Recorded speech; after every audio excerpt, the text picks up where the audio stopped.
Come on in, everyone. Come on in because we are here for Married at First Sight, Season 18, Episode 14. It is the after party. It is the Married at First Sight after party with Keshia Knight Pulliam. And on this after party, we got Karla, we got Ikechi, and we got Michelle. And y'all see what I had on my thumbnail. I said Karla's the MVP. I said Ikechi is dumb and dumber. And then I say that Michelle says she's vindicated. But we got to talk about all three of them because you know what? I got another thing I need to talk about with Ikechi because a light bulb moment went out in my head. I was reminiscing about something else and I want y'all to help me work it through. But we're going to talk about all three of why I think Karla's the MVP, that Ikechi is dumb and dumber, and Michelle is slightly vindicated, but not all the way. And I think she's taken her vindication a little bit too far. And we're going to talk about why I think so. But I'm going to play my intro. But in the meantime, don't forget to like this video. Don't forget to subscribe. And don't forget to drop down in the comments. I'll see you soon.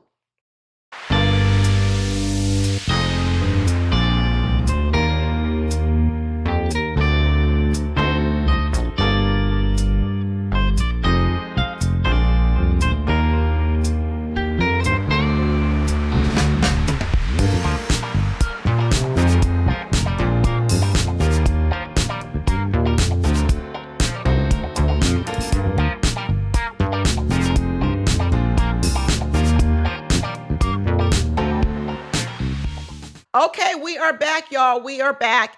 And as you can see, my backdrop is my trusted chickens. I needed to have my chickens with me because of course, I'm giving Ikechi the Dumb and Dumber Chicken Award.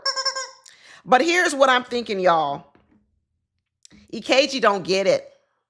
If you guys have been with me all season long, you know I've been talking about something happened to Ikechi when he was younger. And I still believe that. I really do believe something happened to Ikechi. And when I kept saying somebody abused Ikechi because he's got a lot of fear, he's got a lot of trauma, especially surrounding around women. And this little thing he's got with Emem, this distaste, he detests her, as he said. Why so much hate for a woman, you know, that hasn't really done that much to you? I mean, sure, she might have said something that rubbed you the wrong way, but my goodness, Ikechi, what is going on? And I keep saying that this is something bigger. And if you guys have been with me, like I said, I think it's abuse. I think somehow back in his early years, he got abused by a woman. Now, I'm going to double down on that because this episode, I started to realize that I think Ikechi's, I shouldn't call him dumb because you know what? That's not going to be politically correct anymore. I think Ikechi actually has a learning disability. I do. I don't have no facts for it, no figures for it. But what he reminds me of, I don't know if y'all watched Love is Blind with me. And what was that guy's name, the London one? And later on we found out that he was dyslexic or something, or he had a learning disability. And we're like, oh, that explains all your inability to understand social cues. That reminds me of Ikechi. Ikechi has a problem getting along in social circles. I told you, he has a lot of problems getting along with people. No one really liked him on the show. No one, not even the men. So even when he says he doesn't like Emem, the problem is, Ikechi, you actually didn't bond with anyone. That's the problem. The problem is Ikechi wants to make you believe it's just about Emem, but it's not. It's bigger than Emem. He has a problem getting along. When you've been kicked out of homes, your childhood homes, by both your mother and your father, there was something going on with you.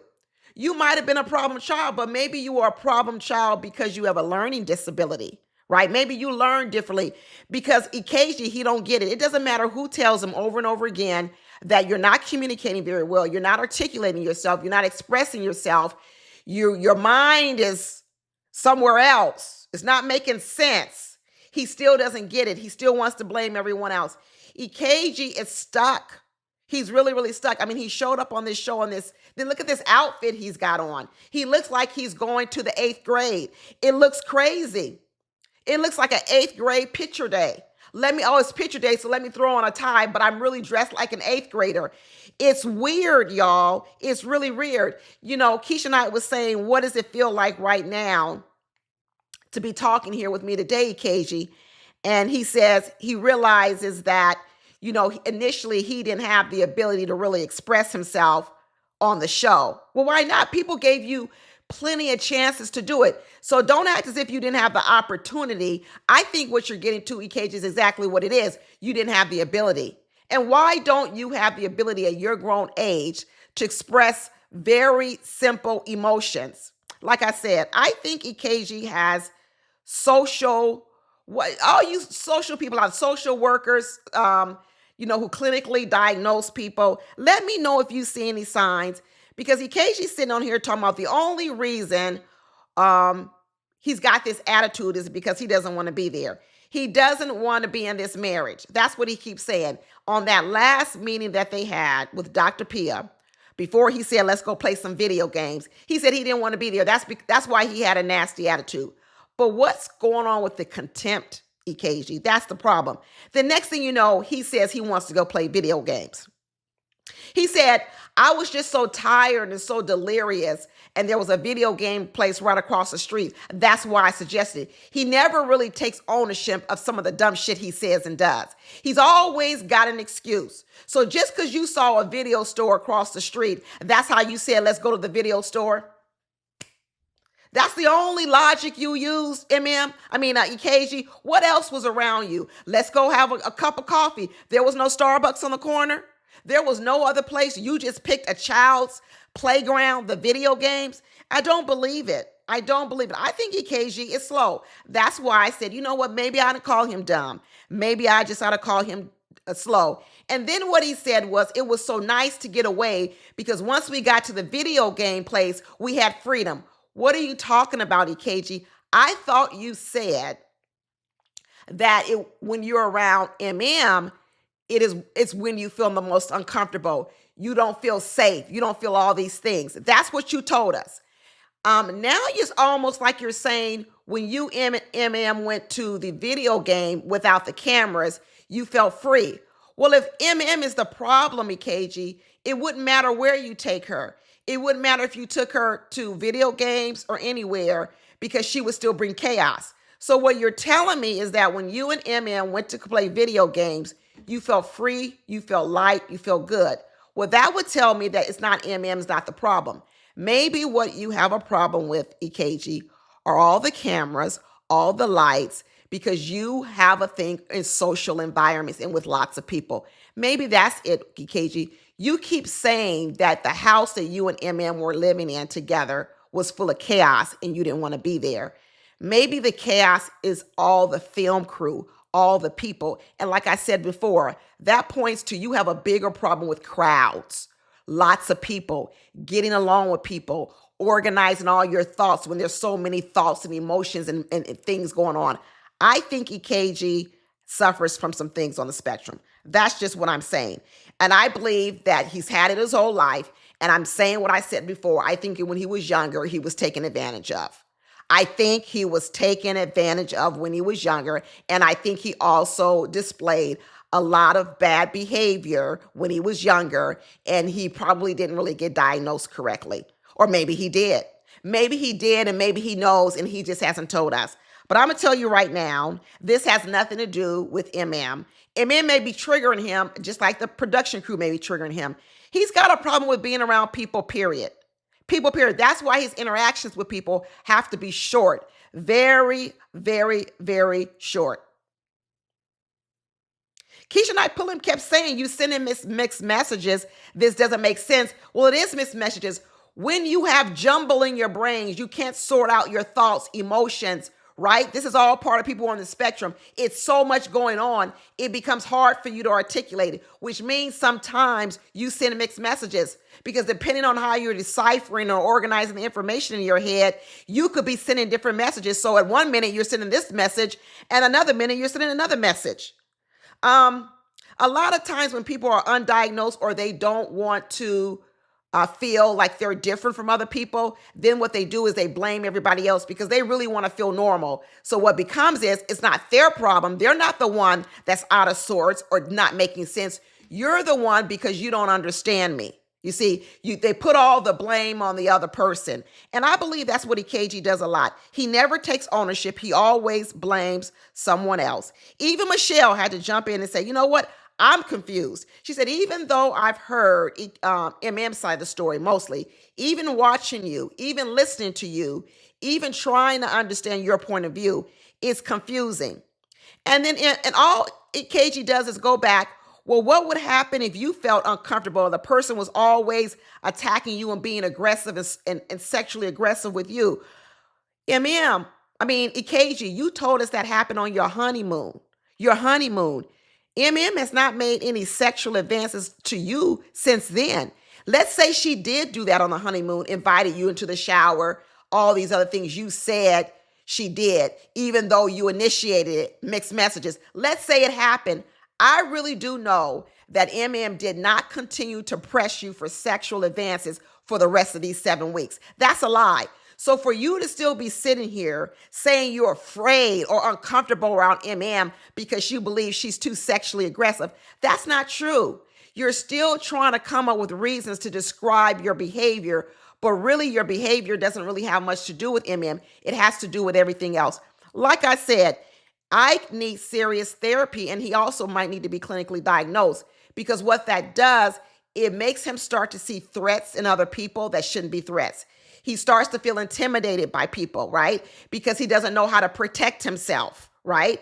I believe he's a victim. I believe he's a victim of when he was younger. He's not a victim of but he was a victim of when he was younger. And I believe that there might be some type of mental diagnosis with Ike that has not gone on. It has not gone on. Keshia Knight Pulliam kept trying to tell him, hey, you're giving false hope by doing this. I don't think so. I think, like I said in my last video, I think knows what's going on. I think she's just here to save her record. She don't want to F in marriage. But do I think really wants to be married to Ike? No, I don't think so. I think is a smart woman. She's very smart. Now, she may not have all the acumen in relationships, but I think she knows enough that Ike is not for her. But I think she's just a person who doesn't like to give up. I think somewhere along the line, people have taught her never give up. Like I said before, winners never quit, quitters never win. And she's misapplying that mantra. She's misapplying that code of ethic to Ike. And he's really one of the ones that you should get rid of. Even this idea of Ike showing up like he did with divorce paper, it's very childlike. It's very unbelievable that a man his age would even do that. Like I said, but if you think about it, if he's on the spectrum, then maybe I could see it. I really could see it. Then he sat there and he lied again. He said, you know what? He didn't even want to be there at the whole dinner in the first place. But he said at least he was going to come to give this all a conclusion. That's why he brought the divorce paper.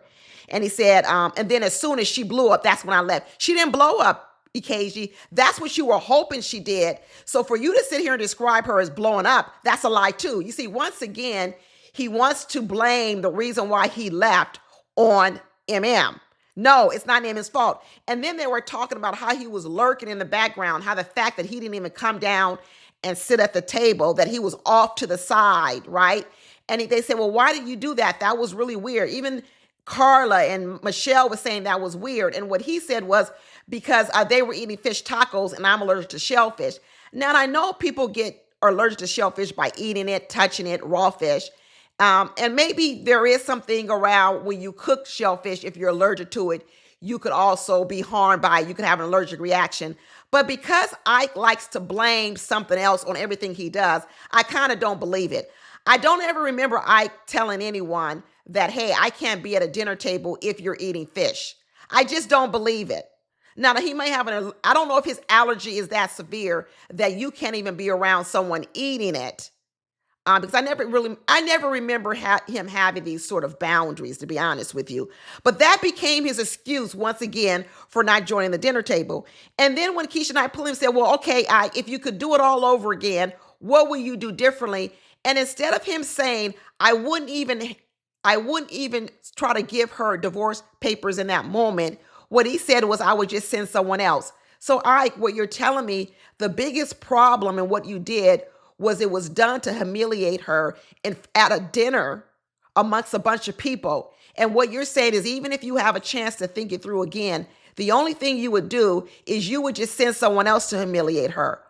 Well, why wouldn't you say I wouldn't do it at all? That I would have this discussion and give her papers privately somewhere else. So all you're doing is removing yourself from it. Once again, you're not really taking ownership of what the root cause is, which is that was foul. It was dumb. It was silly. Even Karla told him, "You are silly AF. You are silly AF." And all this stuff that you did basically blew up in your face. It blew up in your face. And this is why I have given Karla the MVP award as we move on over to Miss Karla. Now, I know y'all are late getting on the Karla train. Y'all was late because when I was riding with Karla early this season, did no one want to ride with me? Well, not say that. There were some people who were riding with me. But I'm telling you, now all you guys are realizing to get on Karla's train. Because here's the thing I kept saying about Karla all season long. I don't care if you think Karla's kooky. I don't think you think she's quirky. I don't care if you think Karla lives in a shed or Karla's broke. What I recognized about Karla from day one was Karla might have her own things, as we all do, but Karla wasn't out here trying to do wrong to another person. You see, sometimes being a good person in the world is not you being all right. Sometimes it's not always you being right to yourself. But if you could not do damage to other people, either through your words or your actions, while you deal with your own mess, hey, I'm here for you. But the minute you try to take your shit on the road and you like to vomit all over the people and put all your shit on other people, that's when I got a problem with you. I respect a person like Karla, a person who's doing introspection, a person who's doing work on herself, a person who knows she's not perfect, who's willing to listen, but isn't also trying to put all their mess on other people. The reason I got problems with a lot of these other people on this show, like Camille, okay, I know y'all are mad that I get on Camille, like Juan, like Ikechi, right? Like Michelle, like Madison, like David, is because they're out here doing harm to other people, right? They're doing harm to other people. And that's the part I don't like. And that was why I was on Karla's train. Come to find out, now that y'all are realizing, Karla was the one that was seeing a lot of this BS from day one. From day one. Even when she's sitting here with Juan, Karla says they are friend zone. She and Juan are friend zone. She knows it. She sees it. He doesn't want any intimacy. He has a wall up. And as long as he has a wall up, she says her wall's up. Even though her natural personality is to be warm and caring and touchy-feely and a kissy-huggy, she says she's not doing it because he's not open to it. He's got a wall up. And during the regular episode, you know what? I didn't know how Juan would take the whole crystals and all this other kind of stuff and a tarot card reader, right? I thought, well, maybe Karla, maybe that wasn't Juan's cup of tea. But hey, we start to find out that Juan comes from a whole family of these people.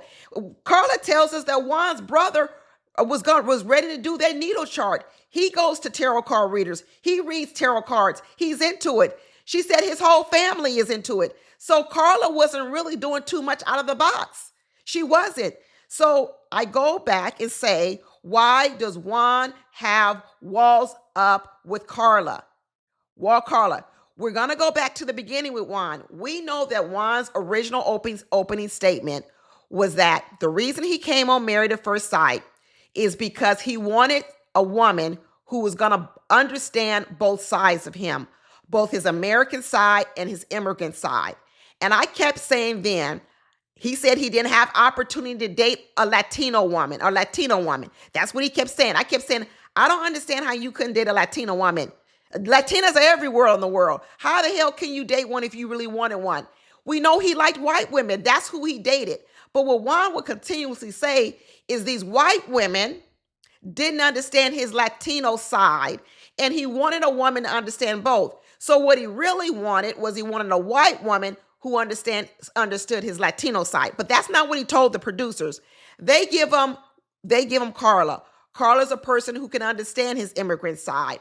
Karla loved to go salsa dancing. We still ain't seen Karla and Juan do one doggone dance. They haven't gone no salsa club, no merengue club, no bachata class, nothing. We have not seen it. They have not danced in the house. They have not done any of this. So all this stuff about what Juan said he wanted, all of a sudden he gets some of this. He doesn't even engage in that type of activity. I'm going to go back to what I think about Juan, and Juan is about money. That psychic told him he's analytical in his head. I'm going to go back to again, Juan is about money. And what I think Juan did was he picked women who were well off, who had money. And that's what he liked about those women, that they made money. That's why he don't like Karla. He does not like Karla because Karla doesn't make any money. And Karla is triggering his childhood trauma of being poverty stricken. He don't ever want to be poor again. And he believes if he gets with Karla, all the pressure is going to be on him to make money, and Karla's going to make him poor again. Now, so what he does is he goes with women who he wants to make sure that there's no way they're going to be poor again. And so he dates a lot of white women. And so when Juan was sitting around talking about he wants a woman to understand his Latino roots, I think what Juan really wanted was he wanted a woman to understand his immigrant struggle background. He misclassified it. It wasn't understanding his culture, dancing, food, cultural activities. That's not what he was looking for. He wanted a person who could relate to being dirt poor and going from dirt poor to now making money. And what Juan typically was probably dating were women who had never struggled, women who didn't know the struggle life of being from dirt poor to here. So he articulated what he wanted wrong. That's why I said I think Juan would have made a good pairing with Michelle, because Michelle is very analytical, she's very logical, and she understands coming from nothing, trying to go from something. Because I think that's the real thing Juan wanted. I think that's what he really wanted. They paired him with Karla to give him what he asked for in that respect, but that wasn't what he wanted. And what Karla does is Karla triggers the side of him he never wants to go back to, which is the possibility in his mind that he could be poor and he could be broke. And as a result, he's stuck. It's not about Karla liking sage and incense and tarot cards, because let me tell you, Karla just told us his own brother does it. So if Juan found a way to love his brother, and Juan has told us he's so close to his family and it's all about family, all of a sudden now, you don't even want a woman or even can't have a conversation about it, Juan. That's not true. Like I said, there's a lot of people lying this whole episode. That's why my last video was called Lies, Lies, Lies. And maybe they just don't even know they're lying. Maybe they're really believing this stuff in their head. They're telling themselves narratives and it's not true. Juan needs to get in touch and be able to articulate what he's really looking for. Because when he came out with that little tagline, I want a woman to understand my immigrant side, most of us, me, thought you were talking about your cultural side, your music, your dance, your art, all this stuff. Come to find out, you just want a person who understands coming from nothing and going to something. That's what you need to start saying. And besides Lupe, remember I told you Lupe was one of the first persons who knew that Madison and David were messing around. Actually, I think we find out that actually it was Michelle, but Michelle didn't let the thoughts, her instincts come up. You see, Michelle told us that it's good to talk about something she had thought for a long time, which tells me Michelle had suspicions of David and Michelle since the honeymoon. If y'all remember back on the honeymoon, when David first came to Michelle and told Michelle he was working out with Madison, Michelle said right then and there, Madison, I think she said, oh, that's interesting. Michelle had the instinct right then and there that David was pushing up on Madison. She knew it right then and there. It was the woman's instinct. But let me tell you what got Michelle really knowing her instinct. And the way Michelle got off her instinct was because what she said even recently was that although she could see David going for Michelle, because what she knew was the only thing David asked the experts for was a blonde-haired, blue-eyed woman. Michelle knew it. That's why Michelle was pressing David so much about why is that the only thing you want, a blonde-haired, blue-eyed woman. Michelle had been pressing David on that, saying that he was shallow. That's all you wanted. She honed in on it. That's why she knew from the very beginning. Michelle has known for a long time that David was attracted to Madison and that he was pushing up on Madison in Mexico. Taco, taco, taco. If you don't know what I'm talking about when I say taco, taco, taco, go back to my original video. Michelle knew from the very beginning. But let me tell you why Michelle depressed her female instinct. Let me tell you. She depressed it not because of she knew what David wanted. She knew what David was attracted to. She depressed it because what she thought was there is no way Madison would even go for David because Madison wouldn't want David. Now go with me. Go with me with what I told you is Michelle's childhood trauma. Michelle's childhood trauma is she always portrayed herself as coming from trailer trash. She wants to move to a big city. Michelle admires women from the big city. Michelle admires city girls because that's what she wants to be. I've told you that.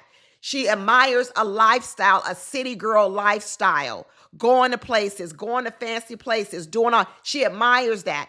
Michelle looked at Madison as the woman she admires, a woman in her career who's beautiful. She probably said she's believing everything Madison is telling her is what we all believe. We took Madison at her word that Madison was up here and that Madison just has a problem with the wrong type of guys. This is what Madison told us. Everybody was believing that Madison was this nice girl, this nice, wholesome girl. And you know who else was believing it? Michelle.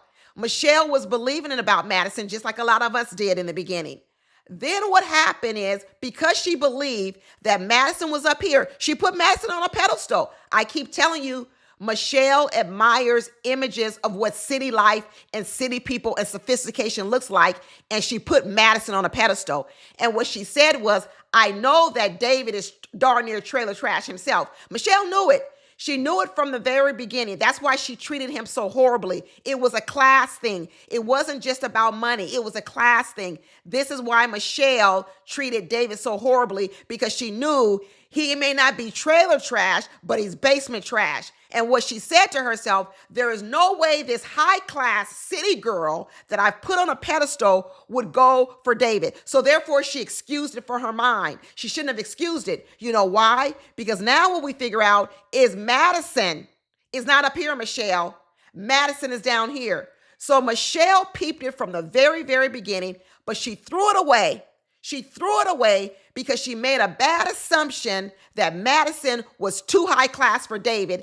And we find out, no, she's just the same quality, same lack of moral character. You remember David was a smoker. Michelle did not want to smoke her. Madison got on Alan because she said Alan didn't take care of his body. Madison is dating David, who is a smoker. What worse way to take care of your body than sucking on cancer cigarettes? Give me a break. Madison is nothing what she told us she would be. And as a result of that, Michelle came to the wrong conclusion, and Michelle never suspected Madison in the beginning. You see, this is what happened. That's why I tell everybody, do not form your judgments on what you hear. Watch people. Watch people. You can believe them at first, but don't stick to what you hear. Watch them, because when you watch people, they're either going to prove true what they say about themselves, or they're going to prove false what they say about themselves. And Madison has proven she was false. And that's why the more Michelle started to get in touch with, I was right from the very beginning, she realized, came and said, you know what? It is Madison. That's who he's sleeping with. Now, the reason why I don't want to give Michelle a complete pass is because even if I think David is trailer trash, even if I'm Michelle from the very, very beginning, what I'm going to say is it doesn't excuse her treating him as poorly as she treated him. So that respect, I got to disagree with Michelle. I just don't think that even though you think someone's beneath you and that he's trailer trash or whatever, that you should then lower yourself and become just as bad as him, because that's the problem that Michelle did. Michelle lowered herself. Now, if she wants to say she high class, that's fine. You high class girl. But you lowered yourself to the level of David, and actually you made yourself low class. The stuff that Michelle did to handle another low class person was wrong. It was really wrong. So Michelle, if you really want to be high class, If you want to be high class, if you really want to be the city girl you want to be, then when you encounter a person who you believe is beneath you, let's just say you do, you still shouldn't treat them like that. That's horrible. You shouldn't do that. So that's why I say Michelle's got her own issue. She was over here, Karla tried to check her on it. Karla, like I said, is the MVP. Karla tried to check Michelle on it and tell Michelle, listen, Michelle, I know you mad at David for messing around with Madison, but you basically treated David like crap. You did. And what Michelle's comeback was, well, just because we weren't getting along, David and I, he still shouldn't be talking and texting other women. And then she turned it around on Karla and said, well, you and Juan ain't having no intimacy, but I don't see you dating anyone. Then she had turned it around on Alan. You and Madison ain't having no intimacy. I don't see you texting everyone. Well, first of all, Madison, this is when I don't like that no one checked Michelle on this logic that she has. First of all, Michelle, your logic is faulty. Because first of all, you're right. None of us texted another person.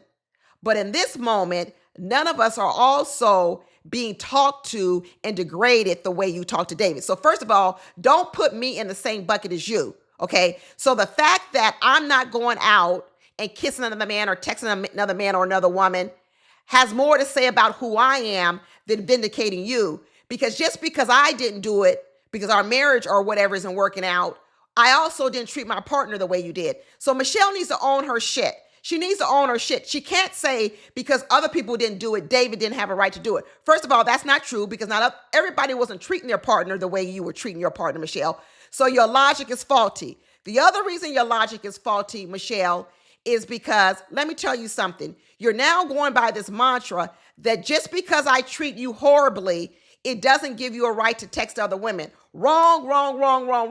Let me tell you wrong. Now, do I think he should have texted other women? No, but let me tell you where your logic is faulty, Michelle. Your logic is faulty because you're talking about marriage overall. If me and my husband are in a relationship and all of a sudden he's been asking me for something and I didn't get it, does that give him the right to go out and get it from another woman? No. Look at Thomas and Michelle. Look, Thomas and Camille. He's going down on Camille. Camille's not going down on him. Does that give him the right to go out and get his thing sucked by another woman? No. But let me tell you this, Michelle. In a marriage, there is also goodwill you have to build up, right? What you're asking for of what's his name? David, is grace. What you're asking from David is, even though right now I'm not behaving in the way you want me to behave, I need for you to give me a little grace. You didn't give me no grace. You right away flipped to another woman. This is what I'm thinking. I keep telling you before, David quickly pivoted from Michelle to Madison quickly, and Michelle knows it. We keep thinking David flipped to Madison later. No. David flipped from Michelle to Madison on the honeymoon. He was already out and Michelle knows it. What Michelle is trying to say is, David, you didn't even give me any grace. You didn't give me any patience. Everybody else over here, their spouses are giving them patience for them to come around. Thomas is giving Camille patience so she can come around and slob the knob. Alan was giving Madison patience. David, you dealing with me. I'm the bad person. Yeah, I'm talking about you. I'm not there yet, but you didn't give me any patience because you was out very, very soon. And that's what I believe happened. David left Michelle and trying to work on his marriage very, very soon. But here goes back to Michelle's childhood trauma. Her friend told us that Michelle is a stink bomb in beginning of relationships. Her best friend said she didn't even like Michelle in the beginning of the relationship. Michelle hasn't been in a relationship for 6 years because Michelle doesn't make good first impressions. I said it on the videos earlier. She doesn't know how to be congenial. She doesn't know how to be sweet. I think it is a trauma response from her days when she was talked about and she was poor and she doesn't feel accepted. I think Michelle comes into a relationship with walls up, defensive, protective. And then as she feels safe and as she feels secure, her walls come down and then she becomes sweet, which means Michelle needs a man, in her eyes, that is going to be patient with her for her to come around. But this is what I believe. She says David didn't give her enough time. And I know we think, oh, he gave you a lot of time. But as I look back, he didn't give her a lot of time, because I believe David pivoted from Michelle on the honeymoon. But listen, Michelle, I'm going to tell you this. Girl, you're going to have to get better at coming into a relationship with your walls down, because everybody's not going to give you the patience you keep asking for. You keep wanting to come into a relationship in the beginning and being judgmental and stank attitude and walls up, and then you expect everyone to put up with that stuff until you feel comfortable. No, that's what you need to work on, right? I get what you're saying, that David didn't give you enough time, but in the end, I'm going to tell you, just like I'm telling Ike, that's your own mess. You can't keep expecting people to cover for your own issues. Fix your own issues. No one should have to sit there and endure what you were telling them, Michelle, not for a day, not for an hour, not for a week, or not for a month.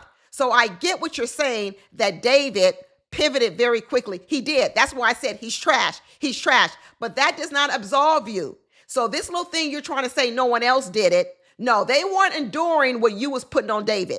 And also, that's on you, Michelle. Do your own work, people. Before you get into relationships, do your own work. Don't be bringing your stuff to relationships and then making it your partner's fault that you came in here with all this junk on you. Do your own work. That's all I got. That's all I got for the after party. Talk to y'all later. Bye.